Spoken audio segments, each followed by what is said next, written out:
ಶಂಬರ ಸರ್ಕಲಾಕದ ಸಂಪತ್ತನ್ನು ಬಯಸಿ ಬಂದೆ ಅಲ್ಲ. ಹೌದಲ್ಲ, ಇದು ಮಾತ್ರ ಮೂಢತನ ಎಂಬುದಾಗಿ ಹೇಳ್ತೇನೆ. ಈ ಹಿಂದೆ ಎಷ್ಟೋ ಮಂದಿ ರಾಕ್ಷಸರು ಬಂದಿದ್ದಾರೆ. 3 ಮೂರ್ತಿಗಳ ಕರುಣೆಯಿಂದ ಎಲ್ಲರೂ ಸತ್ತು ಹೋಗಿದ್ದಾರೆ. ನೀನು ಸಾಯದಿರು, ಹೋಗು ಹಿಂದೆ.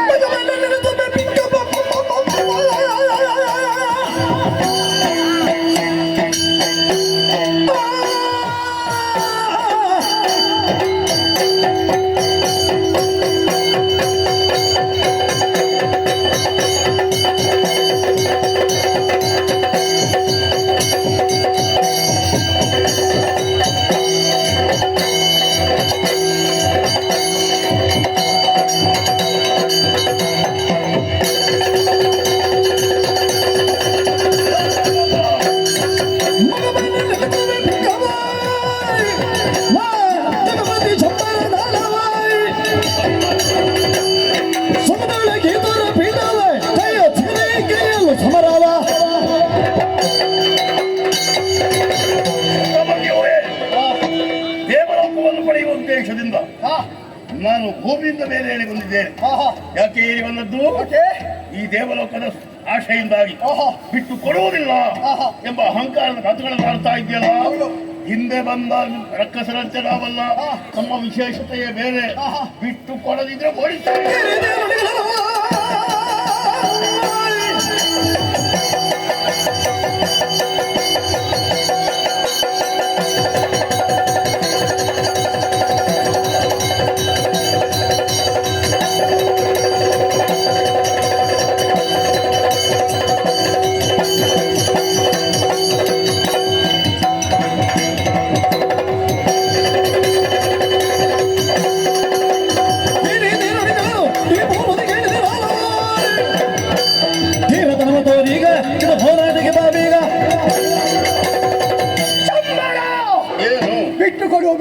ಕೊಡು ಎಂಬುದಾಗಿ ಹೇಳ್ತಿದ್ಯಾ?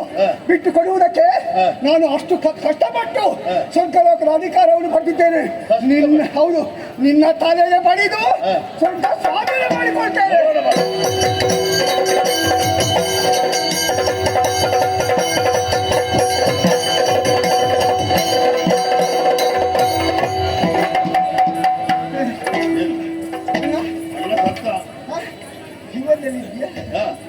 ನೀನು ಯಾರು ಸಾಯ್ತಾರೆ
ಉತ್ಸಾಹವನ್ನು ಕಂಡು ನನಗೆ ಹರ್ಷೋದ್ಗಾರ ಬರ್ತಾ ಇದೆ. ಅಯ್ಯ, ದೇವಲೋಕದಲ್ಲಿದ್ದಂತಹ ದೇವತೆಗಳು ಯಾವ ಕಡೆ ಓಡಿ ಹೋಗಿದ್ದಾರೆ ಅಂತ ಗೊತ್ತಿಲ್ಲ. ಅವರು ಬಿದ್ದ ಚಂದ ನೋಡಿ ಅಂತ ಕೆಲವು ದೇವತೆಗಳು ಬಿದ್ದಿದ್ದಾರೆ. ಅದರ ಬಗ್ಗೆ ನಾವು ಯೋಚನೆ ಮಾಡುವುದು ನಾವೇನು ಎಂಬುದನ್ನು ನಾವು ತೋರಿಸಿಕೊಡಬೇಕು. ಈ ದೇವಲೋಕದ ಅಧಿಕಾರ ಈ ಶಂಬರಾಸುರನಿಗೆ 14 ಲೋಕದಲ್ಲಿ ನಮ್ಮ ಆಡಳಿತವೇ ನಡೆಯಬೇಕು. ಅಯ್ಯ, ಎಲ್ಲರೂ ಸಂತೋಷಗೊಂಡಿದ್ದಾರಂತಾದ್ರೆ ಈಗ ಸ್ವಲ್ಪ ವಿಶ್ರಾಂತಿ ಪಡೆಯೋಣ. ಆಮೇಲೆ ಮುಂದಿನ ಬಗ್ಗೆ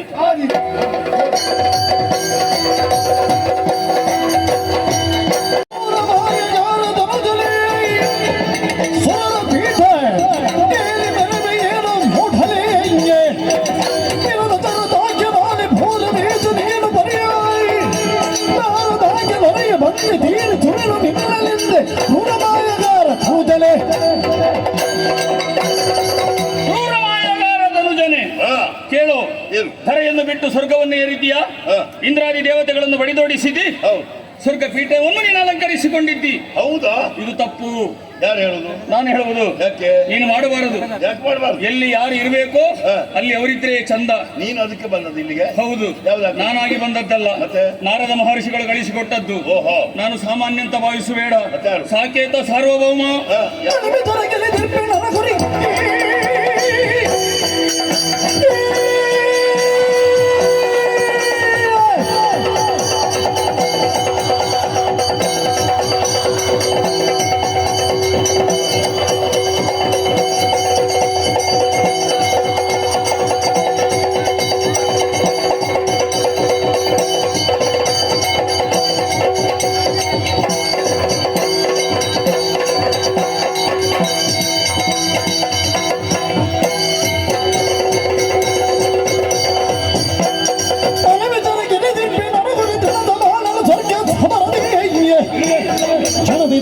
ನರಕ ಪಥವನ್ನು ತೊರೆದು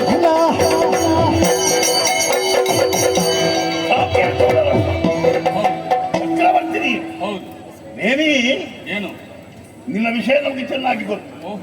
ಭೂಲೋಕದಲ್ಲಿರುವಾಗ ಚೆನ್ನಾಗಿ ಅರಿತುಕೊಂಡಿದ್ದೇವೆ.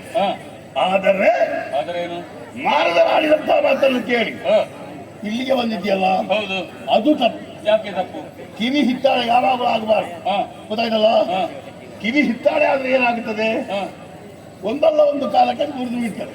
ನಿನ್ನ ಅರಮನೆಯಲ್ಲಿ ನಿನಗೇನು ಕೊರತೆ ಆಗಿದೆ? ಅದು ನಿನಗೆ ಯಾಕೆ? ಮತ್ತೆ ಇಲ್ಲಿಗೆ ಯಾಕೆ ಬಂದದ್ದು? ನನಗೆ ಜಾಗ ಕಮ್ಮಿ ಉಂಟು, ಅದಕ್ಕಾಗಿ ಇಲ್ಲಿಗೆ ಬಂದಿದ್ದೆ. ಅದಕ್ಕೆ ಭೂಲೋಕದಲ್ಲಿ ಹುಡುಕಬೇಕು. ಭೂಲೋಕದಲ್ಲಿ ನೀವು ದಿಗ್ವಿಜಯವನ್ನು ಮಾಡಿ ರಾಜ್ಯ ವಿಸ್ತರಣೆ ಮಾಡಿಕೊಂಡಿದ್ದೀರಿ. ನಮಗೆ ಭೂಲೋಕದಲ್ಲಿ ಜಾಗ ಇಲ್ಲದಂತಾಗಿದೆ. ಹಾಗಾಗಿ ದೇವಲೋಕ ಬೇಕು ಅಂತ ಬಂದಿದ್ದೇವೆ. ನೇಮಿ, ಒಂದು ಮಾತು ಹೇಳ್ತೇನೆ, ನೀನು ಇಲ್ಲಿಂದ ಹೋದ್ರೆ ನಿನ್ನ ಪ್ರಾಣ ಮತ್ತು ಅವಳ ಪ್ರಾಣ ಇಬ್ರು ಉಳಿತದೆ. ಇಲ್ಲದಿದ್ರೆ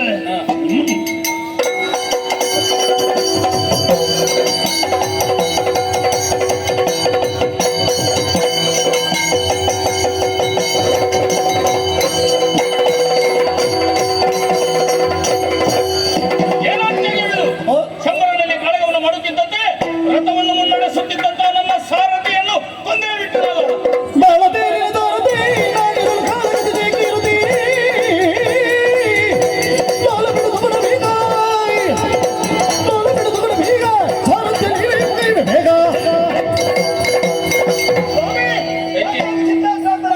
ನಮ್ಮ ರಥದ ಸಾರಥಿ ಅವಸಾನವಾಗಿದೆ. ನಿಮ್ಮ ಬದುಕಿನ ಸಾರಥಿ ನಾನು. ಈ ಕಾಲಕ್ಕೆ ಸಾರಥ್ಯ ಮಾಡುತ್ತೇನೆ. ಯುದ್ಧವನ್ನು ಮುನ್ನಡೆಸಿ. ಗಂಡು ಮಕ್ಕಳು ಸುರಜಂಬರ ಮಕ್ಕಳು ಮಕ್ಕಳು ಮಕ್ಕಳು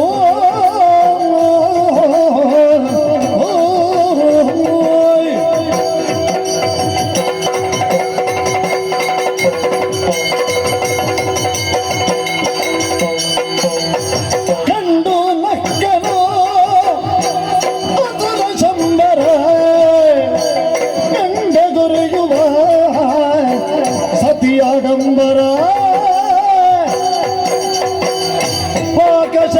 ಪಾಕಶಾಲೆಯ ಪ್ರವರವಲ್ಲವೀ ಪಾಕಶಾಲೆಯ ಪ್ರವರವಲ್ಲವೀ ಮಾಕ ಸಂಗರ ತಿಳಿಯಬೇಡವೇ ಗಂಡು ನಕ್ಕನು ಅಸುರ ಚಂಬರ ಗಂಡು ನಕ್ಕನು ಅಸುರ ಚಂಬರ.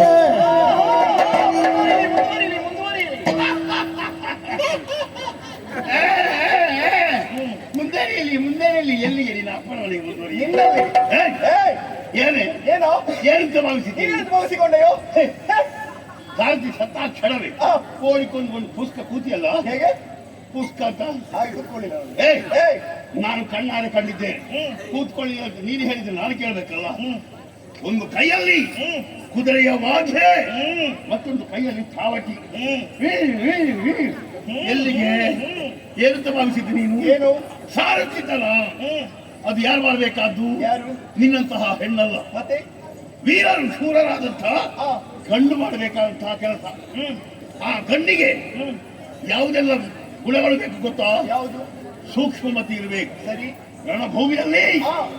ಕಾದಾಟ ಮಾಡುವುದಕ್ಕಾಗಿ ವಿರೋಧಿಗಳು 4 ಸುತ್ತಲಿಂದಲೂ ಹೋಗುತ್ತಿದ್ದಾರೆ. ನಿಜ. ಆ ಹೊತ್ತಿನಲ್ಲಿ ಹಾ. ರಥಿಕನಾದವನನ್ನು ಉಳಿಸುವುದು ಧರ್ಮ. ಸಾರಥಿ ಅದು ಸಾರಥಿಯ ಕೆಲಸ. ನಿರ್ದೇಶನ ಸರಿ ಇರಬೇಕು. ಏನ ನಿರ್ದೇಶನ? ಚಾಕಚಕ್ಯತೆ ಬೇಕು. ಚಾಕ ಚಕ್ಯತೆ ಅದ್ರ ನೀನಲ್ಲಿ ಉಂಟಾ? ಮತ್ತೆ ಇಲ್ಲದೆ ಒಂದದ್ದ? ಯಾರು ಹೇಳಿದ್ರು ನಿಮಗೆ? ನಾನೇ ಹೇಳುದು. ನೀನು ಜನ ಯಾರು? ಅವರ ಹೆಂಡತಿ. ಅವರ ಹೆಂಡತಿ. ಹೆಂಡತಿ ಮಾಡಬೇಕಾದ್ದೇನು? ಏನು? ಗಂಡನನ್ನು ಮೆಚ್ಚಿಸುವುದಕ್ಕೆ ಸಾರಥಿತನ ಮಾಡುವುದಲ್ಲ. ಮೆಚ್ಚಿಸುವುದಕ್ಕಲ್ಲ, ಇನ್ನು ಬದೆಗೆ ಬೇಕಾಗಿ ಕೂತದ್ದು ನಾನು. ನನ್ನ ಬದೆಗೆ ನೀನಿರಲಿ, ಅದು ನಿನ್ನಿಂದ ಸಾಧ್ಯ ಇಲ್ಲ. ಆದ್ರೆ ಗಂಡನನ್ನು ಮೆಚ್ಚಿಸುವುದಕ್ಕೆ ಮಾಡಬೇಕಾದ್ದೇನು? ಏನು? ಅಡುಗೆ ಮನೆಯನ್ನು ಸೇರಿ ಒಲೆ ಮೇಲೆ ಒಂದು ಪಾತ್ರೆಯಲ್ಲಿಟ್ಟು ಅದಕ್ಕೆ ಬೇಕಾದ ಸ್ವಲ್ಪ ನೀರು ಇದು ಅದಕ್ಕೆ ಬೇಕಾದಂತಹ ಖಾದ್ಯಗಳನ್ನು ಹಾಕಿ ಆಮೇಲೆ ಉಪ್ಪು ಹುಳಿ ಖಾರ ಅದನ್ನು ಹಾಕಿ ಅದು ಕುದಿಯುವವರೆಗೆ ಹೀಗೆ ಕಾದು ಕುಡ್ಕೊಂಡು ನೋಡ್ಬೇಕು. ನೋಡ್ತಾ ಇರ್ಬೇಕು. ಕೊತನೆ ಕುದೀತದ ಆವಾಗ ಒಂದು ಸೌಟು ತೆಗೆದು ಅದನ್ನು ಚೆನ್ನಾಗಿ ಕದಡಬೇಕು. ಕದಡಿ ಆದ್ಮೇಲೆ ಸ್ವಲ್ಪ ತೆಗೆದು ಉಪ್ಪು ನೋಡುದು ಉಂಟಲ್ಲ, ಉಪ್ಪು ಹುಳಿ ಖಾರ ಆ ರುಚಿ ನೋಡುದು ಹೇಗೆ ಗೊತ್ತಾ? ಬಲಗೈಯಲ್ಲಿ ಒಂದು ಸೌಟು ತೆಗೆದು ಆಮೇಲೆ ಹೀಗೆ ತೆಗೆಯುವುದು, ಎಡಗೈಗೆ ಹೀಗೆ ಹಾಕುವುದು, ಆಮೇಲೆ ಎಂತದ್ದು ಚೀ ಚೀ ರುಚಿಯಾಗಿರ್ಬೇಕು, ಶುಚಿಯಾಗಿರ್ಬೇಕು. ಅದೇ